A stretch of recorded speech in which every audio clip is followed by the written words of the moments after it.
quelle est la durée minimum et maximum d'une location de voiture entre particuliers? Donc effectivement, c'est une question, eh bien, que l'on peut se poser lorsqu'on débute effectivement la location de voiture entre particuliers. C'est à partir, de combien d'heures ou de jours, qu'un locataire, peut, eh bien, louer ma voiture et pendant combien de temps, maximum?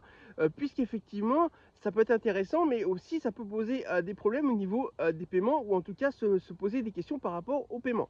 Donc dans cette vidéo, je vais vous répondre donc à toutes ces questions. Donc tout d'abord, si, vous louez, via des plateformes, il faut savoir que, eh bien, la durée minimum d'une location de voiture est de 4 heures, soit une demi-journée.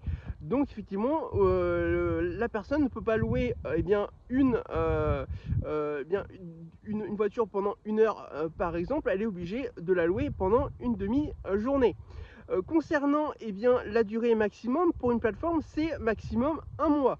Donc ça ne pose pas de soucis particuliers, pour les paiements puisque effectivement les plateformes prennent, eh bien, selon la durée enregistrée par le locataire, prennent le paiement d'avance, ce qui fait que, eh bien, vous serez obligatoirement et assuré d'être payé une fois la location terminée.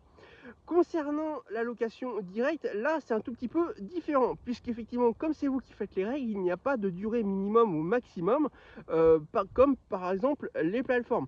Vous pouvez, eh bien, par exemple, mettre un minimum d'une heure et un maximum de 2 ans, ou même un maximum illimité, ce que moi je fais, par exemple, pour la durée maximum.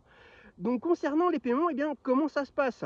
Alors si c'est, par exemple, d'une durée, d'1 heure, et ben, là, il y a pas de souci puisque effectivement, vous pouvez, tout simplement prendre le paiement à l'avance, comme moi je fais également, par exemple, et jusqu'à 1 mois. 1 mois effectivement, je prends, eh bien, un paiement, donc c'est-à-dire qu'une personne qui me prend la voiture pendant, plusieurs mois, par exemple, eh bien, elle va me payer le premier mois, donc le premier mois est toujours intégralement payé au maximum. Mais par contre, comment ça se passe après?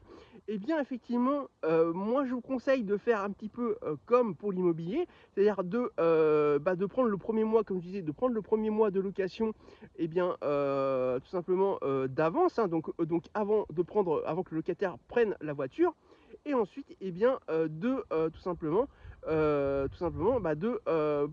faire, eh bien, que le locataire paye, par exemple, par virement bancaire, tous les mois, eh bien, son paiement, son loyer, eh bien, en début de mois.